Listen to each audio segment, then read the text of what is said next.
Imagine if suddenly your city froze. The temperature dropped by 80 degrees Celsius, and over 90% of the world's population died frozen. After weeks of freezing, those who survived in their homes have water and electricity cut off. With nothing to eat and no way to stay warm, everyone starves. Our protagonist is the only one who prepared for the end of the world and has a comfortable life.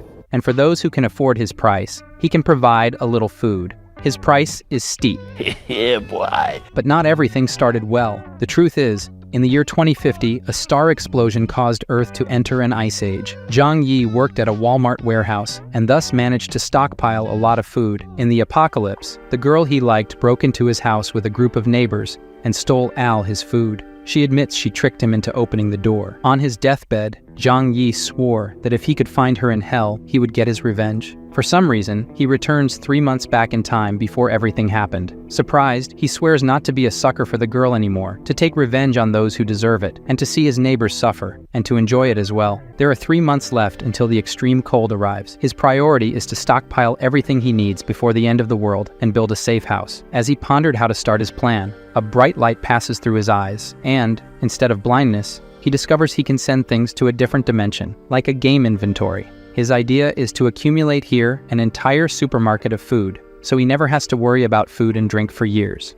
Thinking about all the good food he won't be able to eat in 3 months, Zhang Yi goes to a luxury restaurant to stuff himself, spends 50,000 Korean wons, and puts it all on his credit card because in 3 months, all his problems will be over. The girl Fang Yuqing, whom he had been in love with for years and never got anywhere with, and who betrayed him in his past life, along with her friend, sees that he went to a luxury restaurant. Her friend says she's lucky because this loser does everything for her, and he must be rich now. Fang Yuqing, in my last life, pretended to be innocent and virginal, and in the end, stole everything I had, even your arms. Right now, I want to kill that bitch right here, but that would land me in jail. I have to wait until the end of the world to do something. Zhang Yi flashes his bank card and asks, "Do you want to go shopping at the supermarket?" He uses them both to carry everything and show that he now has money, and they accept happily in hopes of making some profit. They ask, "Why so much food?" And the protagonist says, "You never know when an apocalypse might happen, and it's good to be prepared." The two opportunists complain that he's not carrying anything and that they're doing him a big favor. Now Zhang Yi owes them a luxurious dinner like the one he had before. Laughing coldly inside, Zhang Yi looks forward to the time when it's his turn to treat them very well. "I'm looking forward to that too." At the market exit, his Aunt Lin with her grandson says, "You can't eat all of that alone. Give some to your aunt." After saying this, the 5-year-old grandson steals his shopping cart. Zhang Yi takes it back. "Sorry, I'll eat it all by myself." The child starts throwing a tantrum, cursing at Zhang Yi. "I'll punch your teeth out if you keep this up." The kid starts crying immediately. Aunt Lin asks what he's doing, an adult fighting with a child, and says she'll buy the chocolate. She'll transfer the money later. He shows his QR code and says not later, now his old lady, pass it over now or go to the market to buy it. He leaves, leaving Aunt Lin angry. Arriving home, Fang Yuqing winked at him,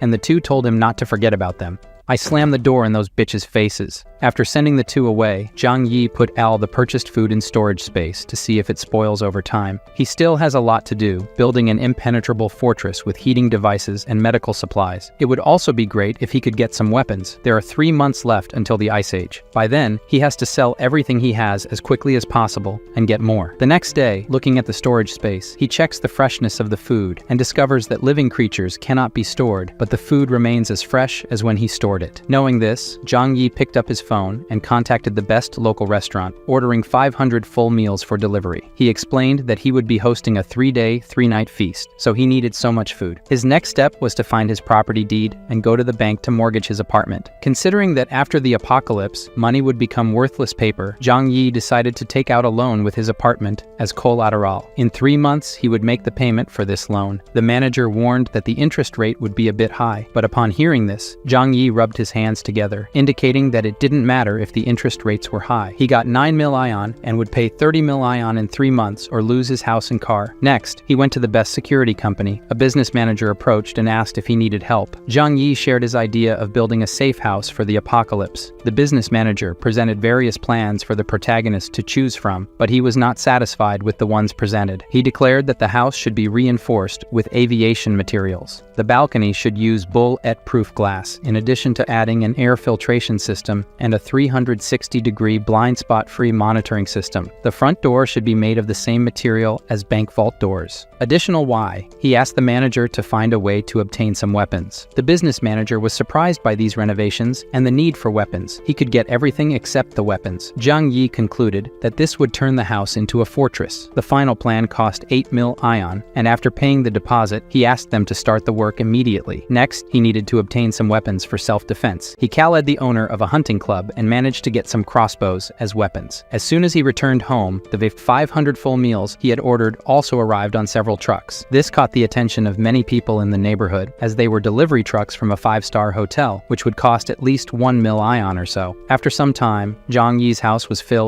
Wasting no time, he put everything into storage space. Basically why, he wouldn't need to worry about food for years of his life. The next day, the security company workers came to start building the safe house. This scene attracted the attention of many neighbors, who mocked Zhang Yi, asking if he had taken the wrong medication. However, he didn't care because he believed that when the end came, they would find out who was the joke. Next, Zhang Yi went to the manager of the company where he works and bought a portion of the medicine supplies, offering double the market price to have priority to buy everything, even what was already sold to other companies. Then, he transported these things home, little by little. His recent stockpiling activities also caught the attention of Fang Yuqing, who asked if something was about to happen, mentioning that she had been thinking a lot about him recently. The protagonist didn't want to respond to Fang Yuqing's fake concern, leaving her angry. Zhang Yi, the suck-up who used to do everything she asked, suddenly started ignoring her. His best friend simply laughed at the situation. She stated that if something big was happening, the country would definitely notify everyone. All she has to do is win over the nouveau riche Zhang Yi, so they can benefit. After weeks, Zhang Yi's safe house was successfully built. The company also installed surveillance systems on every floor of the building. Zhang Yi was very pleased with the service. Now only one last batch of supplies was about to arrive. Several trucks of drinking water arrived successively. One of the delivery drivers was his uncle Yu, who lives in his neighborhood. He seemed curious as to why his nephew ordered so many gallons of drinking water. In his past life, Uncle Yu was one of the few good people to Zhang Yi, so he whispered to his uncle, "The weather this year is going to be very cold. You should stock up on supplies to prepare as soon as possible." Hearing this, Uncle Yu didn't want to believe, but upon seeing Zhang Yi's serious face, he couldn't help but take it seriously. "Get back to work, you lazy bum." In the following weeks, Zhang Yi spent his days spending his money, stocking up more and more supplies, and training with the bow and arrow every day. With only 3 days left until the extreme cold, the weather was already abnormal. The final moment arrived. Zhang Yi, at his job, where he is the stock supervisor, made tea and invited Al, his colleagues, for a drink. After they drank, an hour later, they all passed out. After turning off the surveillance cameras, it's his time to calmly steal Al the resources from the Walmart warehouse: fuel, food, and equipment. He quickly empties the warehouse. One of the boxes caught his attention: cold resistance equipment that had recently been purchased by the company. They could withstand temperatures of -100 degrees. To complete his perfect plan, Zhang Yi also took a special sleeping tea and joined his colleagues. 2 hours later, he is awakened by his employee saying they are screwed, the warehouse was robbed, they took everything. Upon hearing this, he pretends to be surprised. How did all the warehouse products disappear? The manager calls him asking about the warehouse supplies theft. Knowing that the entire warehouse was emptied at once without leaving any clues, and even the cameras didn't see, the manager immediately accuses the supervisor of planning this crime with more people. Zhang Yi, nervously smiling, says he's not competent enough for that. Everyone is taken to the police station to give statements, but nothing is found out. How could they find out that the warehouse was teleported? After the interrogation, the police officer says not to leave the city under any circumstances, as everyone is a suspect. Maliciously, Zhang Yi says he won't even leave the house. This incident on December 10th made news in the city. No one can believe that tons of supplies disappeared without a trace in less than 3 hours. It was also on this day that heavy snowfall began in the sky. Zhang Yi knew this was the beginning of the cold apocalypse. 3 days later at home, when the shockwave from a supernova explosion brings catastrophe to the entire planet, the temperature starts dropping rapidly overnight. Looking at the heavy snow through the window, Zhang Yi says that this time the story will be different. The people in the apartment owners group were nervous, as it was the first time they had seen so much snow in the city. Observing everything in the building group, Zhang Yi knows that for many people, this was the first and also the last time they saw snow. In his past life, the heavy snowstorm lasted for 3 whole months and the temperature kept dropping, causing many people who had not stocked up on food beforehand to freeze to death. On the second day of freezing weather, the heavy snow at the residential area entrance had already accumulated to a height of 1 meter. Even if people turned the heater to the maximum, they still trembled from the cold inside the house. However, Zhang Yi Yi, who had prepared several pieces of heating equipment beforehand, was comfortably warm and comfortable. After a good sleep, Zhang Yi was awakened by the noise of the phone.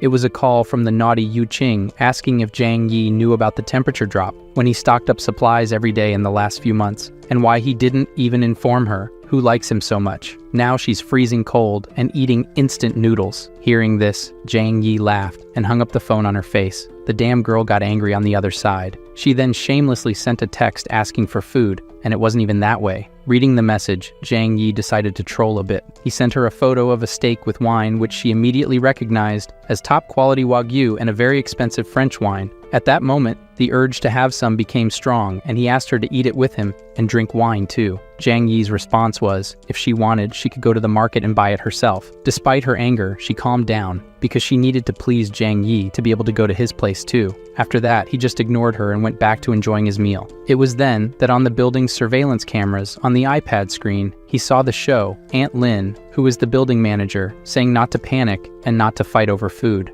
The extreme weather would last at most 2 or 3 days, and the neighborhood committee would help everyone through this. Aunt Lin warned that excessive hoarding of supplies is prohibited and would be reported to the authorities if discovered. However, one person spoke out against it, questioning how she could be sure that the heavy snowfall wouldn't last long. The surrounding residents also wanted to know, stating that if they didn't stock up on supplies now, Aunt Lin would be responsible if they ran out of food. Aunt Lin then stated that the neighborhood committee would take responsibility for this issue, then pointed to Zhang Yi to divert attention just to tell him not to cause trouble. He didn't care about the threats and went back to his super safe house. A week passed and the snow outside kept falling. Aunt Lin asked the building group for Zhang Yi, who is young, to clear the snow from the building's door. He says it's useless to clear because it would be like trying to dry a river with a bucket. By refusing Aunt Lin's request to clear the snow, Zhang Yi suggested she ask the rich people in the neighborhood for help. She was furious and clearly just trying to pick a fight. Angrily, she said that on behalf of the neighborhood committee, this is an order,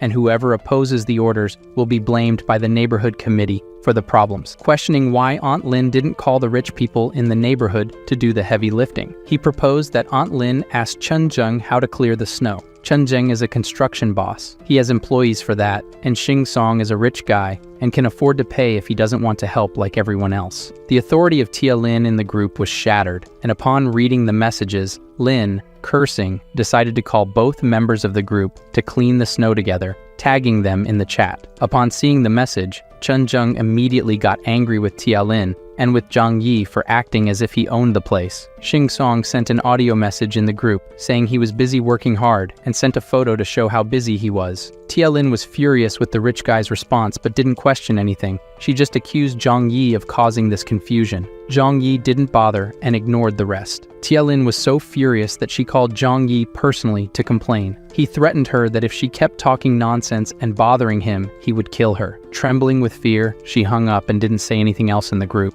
While he was eating, a loud noise came from the front door, and Chen Zheng outside shouted, "You were acting all high and mighty in the chat, putting others against me in the group. I'm going to kill you now, punk." Zhang Yi grabbed his bow and went to the door, while Chen Zheng was kicking. Magically aiming through the door opening, he asked about who would kill whom first. Zhang Yi hit Chen Zheng's shin with an arrow. Through the peephole, he saw the arrogant guy on the floor, groaning in pain non-stop. No one would imagine that a silly and naive boy, an honest person, would have the courage to react like this. Chen Zheng didn't know that this was just the beginning of Zhang Yi's revenge. With the cold temperature, Chen Zheng could die if not treated in time. He would slowly die from infection, and weak would die from the cold. Struggling to reach the elevator, he didn't imagine that this kid he had seen 3 times in his life would do this to him. The truth is that Zhang Yi wanted to kill him at once. Realizing this, he got scared, grabbed the phone, and called an emergency, but because of the snow, any assistance was impossible. So he treated himself, taking advantage of the cold and numb leg. He removed the arrow himself, then picked up the phone again to threaten in the owner's group, telling Zhang Yi to watch his words. "Chen Zheng will kill you." Fearlessly, Zhang Yi responded confidently, "Come here again, and I'll kill you." This conversation left the curious ones in the chat group horrified. After all, no one in the region would have the courage to go against Chen Zheng. This was the first time someone directly confronted the guy. Furious, he grabbed the phone and called all his employees. In no time, a herd of people, each holding their own weapon, arrived at his house. Baldy led them all to Zhang Yi's door. "Zhang Yi, you offended our big bro. Today is the day of your death. Attacking the door that was supposed to be made of wood, his sword broke, and he flew, spinning away. Scared, Baldy said that this door is made of pure metal. How many enemies does this kid have? His house is more protected than a bank. Watching the security cameras, Zhang Yi said they seemed weak and must be hungry. The group of people, angrier and angrier, Zhang Yi had the idea of grabbing a water hose and turning it on from the kitchen tap. The workers outside saw the door opening passage, not understanding anything because it wasn't an arrow, so there was no danger. The hose sprayed cold water on all of them.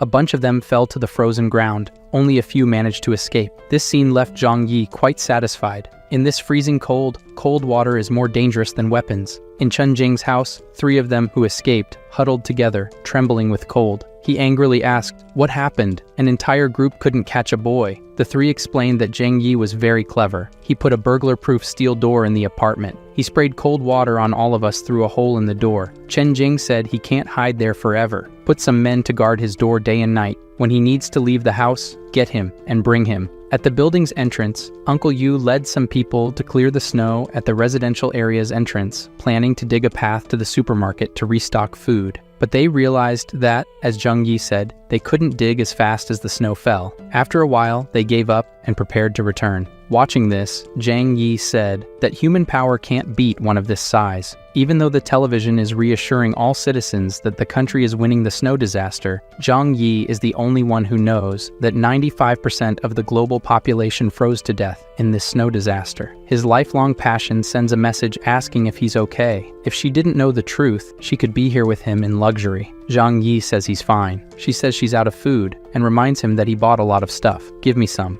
and later I'll invite you to dinner here. Slyly, Zhang Yi sends a photo of a lobster and says it's already being served for dinner. Seeing this, she gets annoyed, thinking that's why he's single. His chances with her are over now. Her best friend takes the opportunity to send a message too, saying, "You made Fang Yuqin sad now." Seeing this message, Zhang Yi says that this little drama is weak. The best friend gives up, saying that the snow won't last long. Why can't he help his lovely neighbors? He might even win Fang Yuqin over. That would be great for him. Zhang Yi ignores and responds with just an "oh." This pisses off the other bitch too. This loser suddenly turned so Alpha Sigma Red Pill? Yuqing gives up trying to figure out why his loser attitude changed so suddenly. They have the idea that if this loser isn't served anymore, they can use another one with less money. Yuqing called another loser, Zhou Ping. He came running and brought a big bag of supplies, saying it's all the food he has. Before Yuqing could fool another sucker, her friend slammed the door in his face. From the bitch's expression, she didn't even care. She was just thinking about getting revenge on Zhang Yi for ignoring her. With this additional bag, 5 days passed, and the snow kept increasing.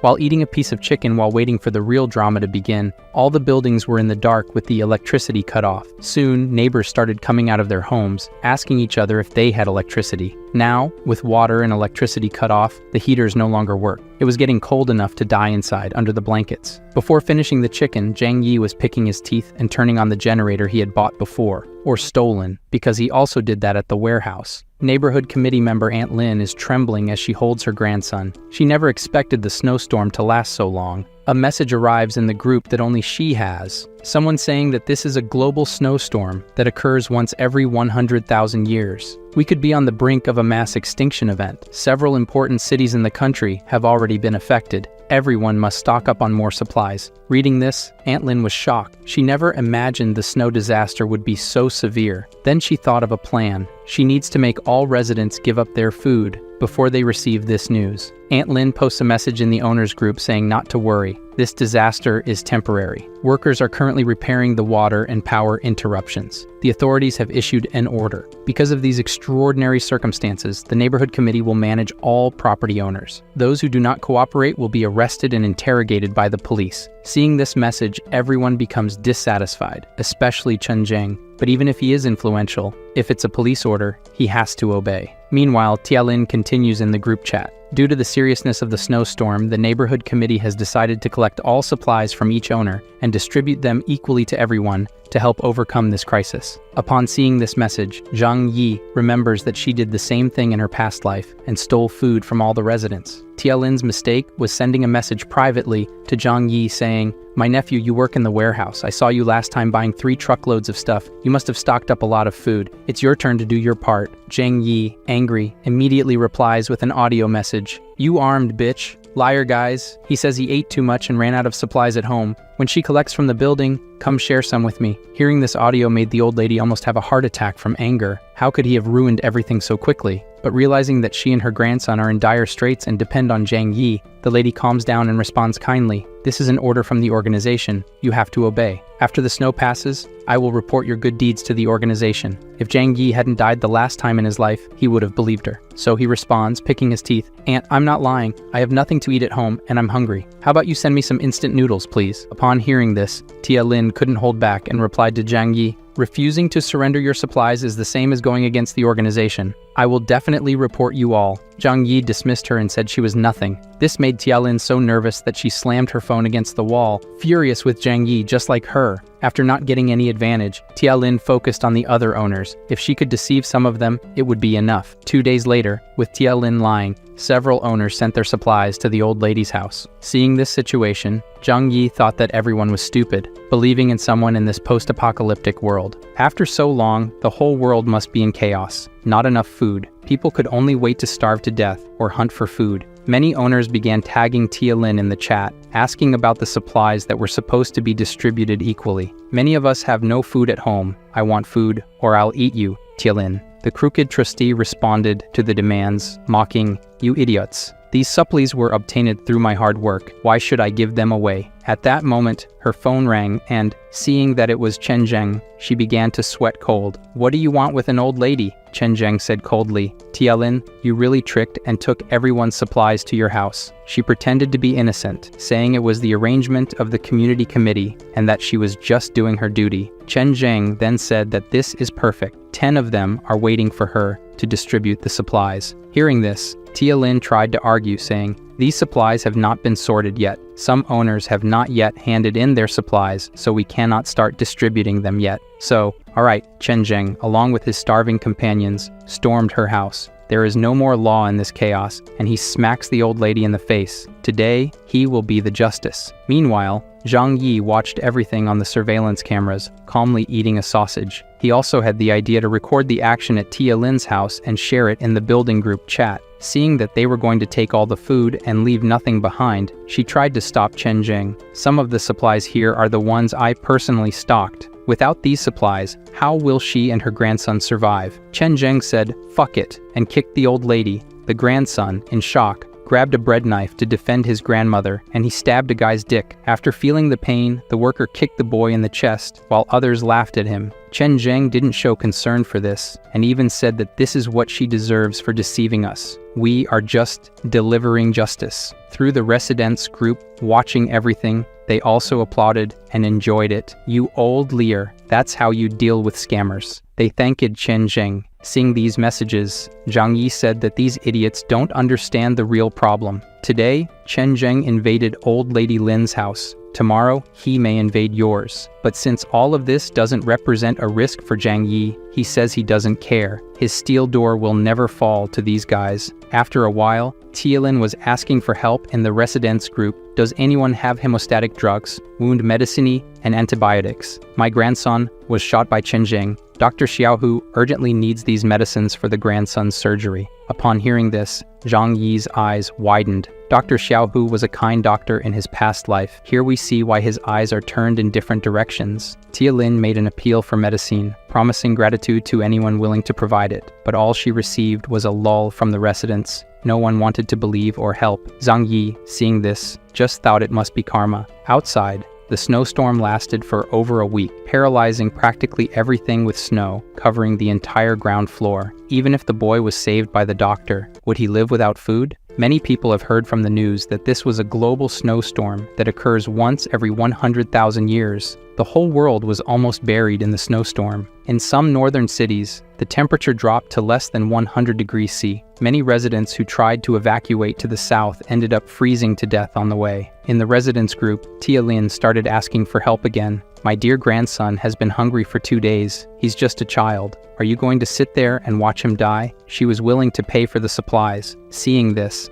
the residents started selling packs of instant noodles for $2,000, and then they helped her grandson. Zhang Yi, as always, watching everything, found it amusing. People don't understand the apocalypse in front of them. Soon, they will have to eat money. As a rich person and knowledgeable about things, Xingzong started buying food from everyone who sold it for a lot of money. He knew very well that you can't eat money in this apocalyptic world. A single mother made an appeal for help in the group as well. Her daughter was about to starve to death, and she hoped everyone could help her. Zhang Yi says that this woman in his past life, with her daughter, survived for a long time, so it's all good. It had been 10 days since the freezing. Zhang Yi, as always, was at home, enjoying the comfort. At this moment, the phone rang. Seeing who it was, he chuckled. He opened the video call and said they seemed thinner. So are they eating well? The sight of the chicken made both of them drool instantly, and they asked why he still has so much food at home. And with this cold, why is he sweating? Mockingly, he says he has a fireplace at home. It's very warm, and he jokes that he's even thinking of going for a run outside to get some fresh air. Yu Qing, drooling over Zhang Yi, saying he's amazing,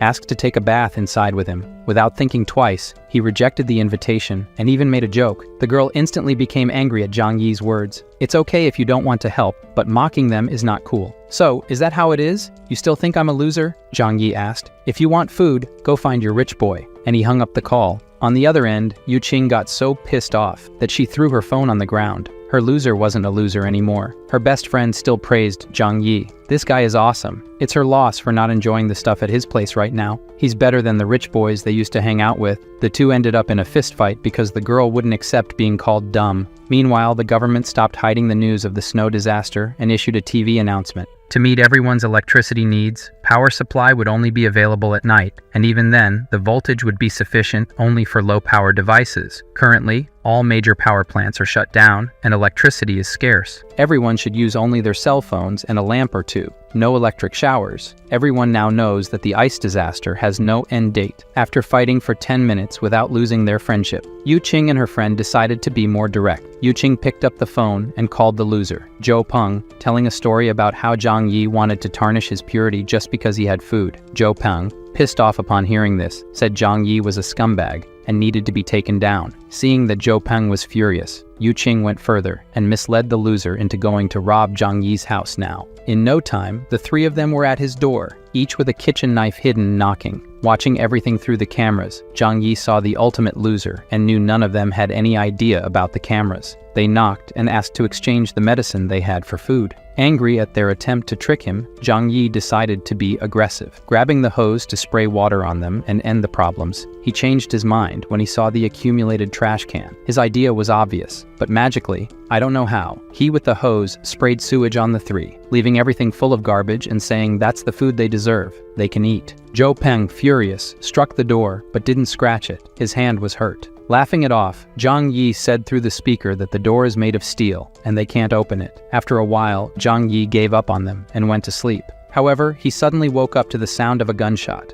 Even though he knew that sooner or later the law of the jungle would be put into practice, the sudden shot still startled him. Checking the surveillance camera images on the tablet, he realized that Chen Zheng and his employees were going from house to house, stealing supplies. Many met the same fate he had in his past life during the apocalypse. He even sent photos of what he could do to the building groups and claimed that he now controlled all the buildings. Watching the situation through the surveillance cameras, a new group was formed, where several residents denounced Chen Zheng's actions in the chat, stating the need to go against him soon. Zhang Yi was also added to the group and read the messages, having fun with it all. A retired veteran proposed leading an attack against Chen Zheng, receiving support. The veteran uncle suggested that they needed young volunteers to ensure security and weapons. A woman in the chat immediately sent an audio asking, Aunt Lin stole from them the other day. Can we trust Uncle and give him weapons? This divided the residents into two groups, with half wanting to go after Chen Zheng and the others just not trusting Uncle. Watching the discussion in the group chat, eating something sometimes, and watching through the cameras as Chen Zheng stole more and more houses,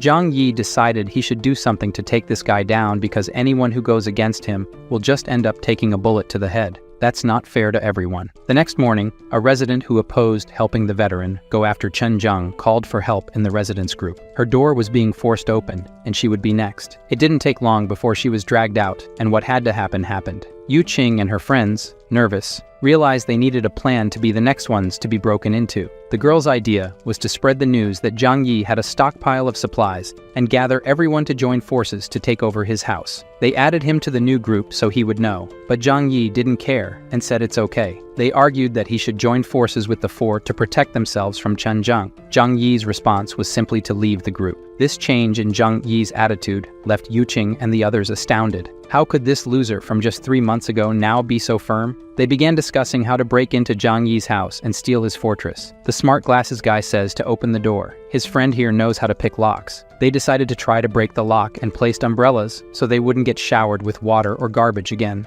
Zhang Yi, watching through the surveillance cameras, activated the high-voltage defense feature. The clever lockpicker had just admitted that this lock couldn't be opened. The kid practically exploded in shock and died. Seeing this, Zhang Yi felt no remorse for killing these guys. The smart guy with glasses pointed to the door, cursed Zhang Yi as a damn monster, and told him to get out now. Hearing this, he just laughed, grabbed his crossbow, and aiming through the door, hit the left arm of the smart guy's man squarely. The other two went to help the injured and were also hit, the loser and another crazy guy. Yu Qing and the others fled and returned home from where they came. The three hit by arrows were lying on the ground, groaning in pain. One of the girls slapped the slut Yu Qing's face and said it was all her fault. She didn't mention that he had crossbows at home, his crossbow. She argues that she didn't know. Last time, he just sprayed water and garbage. Zhou Peng, the loser as always, defends the slut. Besides, the smart guy remembers that the most important thing is to take care of the wounds. They called, and Dr. Zhou Kier came to check the wounds of the injured people. Surprised, she explained that, with the wounds so deep and without professional equipment,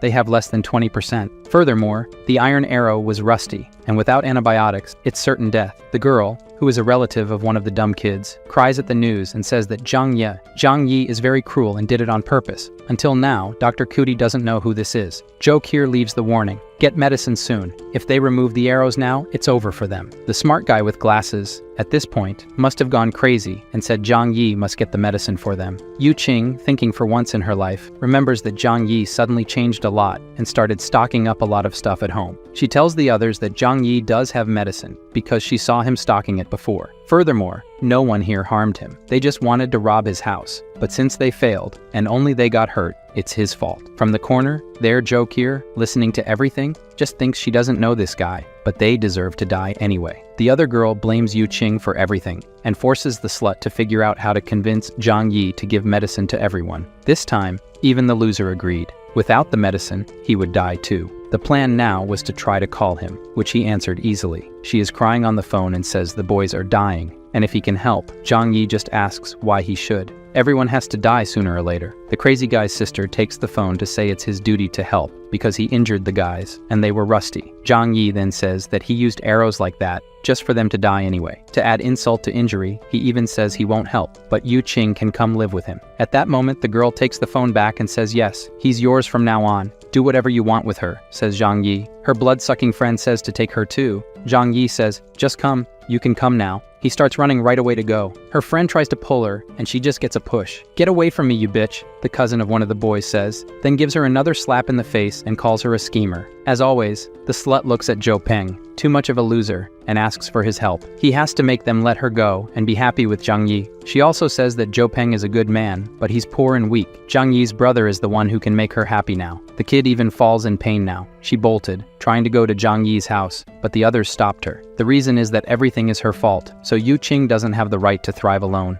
Dr. Zhou Kier reminds them again that without medicine, it's certain death, and leaves. One of the injured kids, the smarty there, says they should go ahead with the plan to spread the word that Zhang Yi has plenty of food. The smart one says that when Chen Zhang and the others take Zhang Yi's house, they can get medicine. Yu Qing is against doing this to Zhang Yi's brother. The other girl makes it clear that if she opens her mouth, she'll lose her teeth now. Zhou Peng is against hitting the bitch, but says to her that this plan is the only choice. They posted in the building group the photos and videos that Zhang Yi sent. He really has a lot of food. Seeing the message, Chen Zhang drools and says, "That's perfect. I can get revenge for the leg." In the residence group, people asked Zhang Yi to distribute his supplies to everyone. Others asked for just one meal. Aunt Lin asked for food, and another mother in the group asked him to be her son's godfather. Seeing these requests, Zhang Yi sends an audio message to the group. "I'm eating those listening. He really said he wouldn't feed animals and wouldn't help anyone anyway. Ignoring them all, Zhang Yi looks at the snow falling outside the window and thinks, staying home every day is boring. It would be nice to use the snowmobile stored to take a ride around. Suddenly, the phone receives a message from Dr. Jo Kier. She says her medicine and food ran out, and if he wants to negotiate. In her previous life, she died because she gave her last food to a mother with a hungry baby, and she starved to death. Zhang Yi remembers her as a good person, but says that the smarter the woman, the more dangerous she will be. Zhang Yi doesn't want to leave anything to chance and end up dying again. He replied,